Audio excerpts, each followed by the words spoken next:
ষষ্ঠ থেকে নবম শ্রেণীর শিক্ষার্থীরা সবাই কেমন আছো? আশা করি সবাই ভালো আছো। তো আজকের এই ভিডিওটিতে তোমরা কি বিষয় জানবে তোমরা স্ক্রিনে দেখতে পাচ্ছ। তো এখানে ১ নম্বর প্রশ্নটা হচ্ছে ষষ্ঠ থেকে নবম শ্রেণীর কি রোল নাম্বার পরিবর্তন হবে? তো এই প্রশ্নটাও আমাকে অধিকাংশ শিক্ষার্থী কমেন্ট বক্সে করেছে, তাই আজকের এই প্রশ্নটার উত্তর তোমাদের দেওয়া হবে। তারপরও তোমরা ২ নম্বরে দেখতে পাচ্ছ বার্ষিক পরীক্ষা ২০২৪ সালের সর্বশেষ তথ্য। তো তোমরা ২ নম্বরে বার্ষিক পরীক্ষা ২০২৪ সালের সর্বশেষ তথ্য জানতে পারবে। তারপর ৩ নম্বরে দেখতে পাচ্ছ পরীক্ষার আগে কি প্রশ্ন পাবো। আশা করি এই প্রশ্নটি তোমাদের সকলের মনে সবসময় ঘুরপাক খায়। তো তোমরা এই প্রশ্নটার উত্তর পেয়ে যাবে। তো সবচেয়ে গুরুত্বপূর্ণ প্রশ্ন হলো ৪ নম্বর প্রশ্নটা, অর্থাৎ পরীক্ষায় ফেল করলে কি হবে, অর্থাৎ ষষ্ঠ থেকে নবম শ্রেণীর শিক্ষার্থীরা যদি বার্ষিক পরীক্ষায় ফেল করে তাহলে তাদের কি হবে।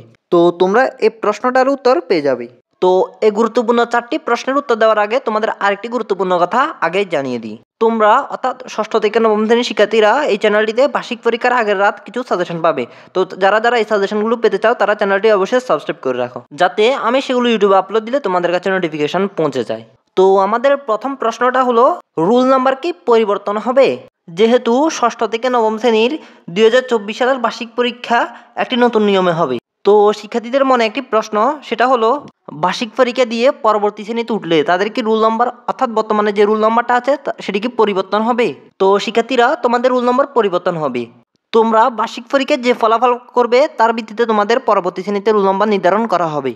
তো আশা করি এই বিষয়টা তোমরা সহজভাবে বুঝতে পেরেছ। তো ২ নম্বরে দেখতে পাচ্ছি বার্ষিক পরীক্ষা ২০২৪ সর্বশেষ তথ্য, অর্থাৎ এ পয়েন্টে তোমাদের বার্ষিক পরীক্ষা ২০২৪ সালের সর্বশেষ কিছু তথ্য দেওয়া হবে।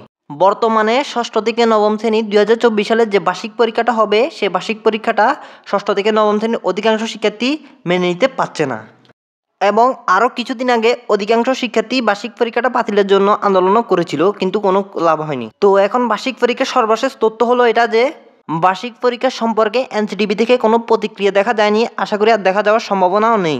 তো এখন ষষ্ঠ থেকে নবম শ্রেণীর সকল শিক্ষার্থীদের কাজ হলো বার্ষিক পরীক্ষার জন্য ভালোভাবে প্রস্তুতি নেওয়া। আর আমি তোমাদের সাথে সবসময় আছি, যদি তোমাদের কোনো রকম সাহায্য লাগে অবশ্যই আমাকে জানাবে। আশা করি বুঝতে পেরেছ।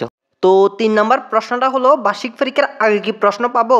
অর্থাৎ ষষ্ঠ থেকে নবম শ্রেণীর শিক্ষার্থীরা ষান্মাসিক মূল্যায়ন পরীক্ষার আগের রাত হুবহু যেভাবে পরীক্ষার প্রশ্ন পেয়ে যেত, সেভাবে কি বার্ষিক পরীক্ষার আগের রাতও হুবহু প্রশ্ন পেয়ে যাবে? তো সবাই একটু খেয়াল করো, যেহেতু এবছর ষষ্ঠ থেকে নবম শ্রেণীর বার্ষিক পরীক্ষার প্রশ্ন বোর্ড থেকে করা হবে না, প্রতিষ্ঠান থেকে করা হবে, অর্থাৎ স্কুল থেকে করা হবে।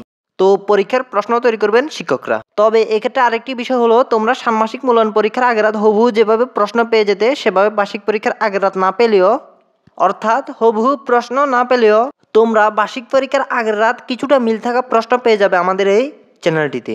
তো যারা পরীক্ষার আগের রাতে সেগুলো পেতে চাও তারা চ্যানেলটি অবশ্যই সাবস্ক্রাইব করে রাখো, যাতে আমি সেগুলো ইউটিউবে আপলোড দিলে তোমাদের কাছে নোটিফিকেশন পৌঁছে যায়। আশা করি বুঝতে পেরেছ।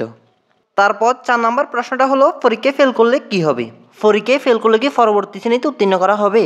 তো যেহেতু এনসিটিভি থেকে বলা হয়েছে কোনো শিক্ষার্থী যদি ৩ বা ততোধিক বিষয় ডিগ্রেড পায় তাহলে তাকে ফেল বলে বিবেচনা করা হবে, তবে প্রধান শিক্ষকের সাথে আলোচনার সাপেক্ষে তাকে পরবর্তী শ্রেণীতে প্রমোশন দেওয়া যাবে। তো এখানে সঠিকভাবে বোঝা যায় যে কোনো শিক্ষার্থী যদি বার্ষিক পরীক্ষায় ফেল করে তাহলে তাকে পরবর্তী শ্রেণীতে প্রমোশন দেওয়া হবে, তবে প্রধান শিক্ষকের সাথে আলোচনার সাপেক্ষে। তো আশা করি এই বিষয়টাও তোমরা বুঝতে পেরেছ।